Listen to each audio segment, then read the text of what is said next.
Une jeune pilote de 22 ans, In Barch, a perdu la vie. La nouvelle est tombée à 14 heures aujourd'hui. Un hélicoptère de l'aviation royale canadienne a aperçu un avion Cessna 172 écrasé dans un secteur boisé au nord-est de Racine.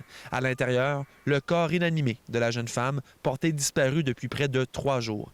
À l'église Racine, la nouvelle a fracassé tous les espoirs. Ce qui était le lieu de rassemblement des bénévoles est devenu le lieu de recueillement pour la famille et les proches. L'ambiance était triste, lourde et ils étaient nombreux à demander de vivre leur deuil sans avoir à répondre à nos questions. C'est donc un dénouement tragique après de 3 jours de recherche intensive. Tout a commencé mercredi dernier, alors qu'un avion n'est jamais revenu au bercail après un vol d'exercice, un aller-retour entre Mirabel et Sherbrooke.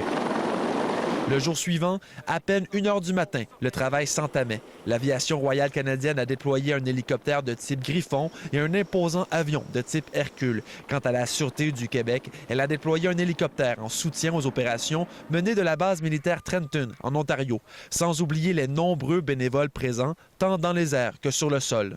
Aujourd'hui, plusieurs citoyens de Racine se sont mobilisés, notamment en questionnant les résidents du lac Brompton et du lac Miller, dans l'espoir de recueillir de nouvelles informations. Maintenant, les recherches ont-elles été suffisamment efficaces? Sur place, ce pilote aguerri en doute et croit qu'avec les informations disponibles, il aurait été possible de retrouver l'avion plus rapidement. C'est l'enquête qui devra répondre à ces questions. Alexis Tremblay, TVA Nouvelles, Racine.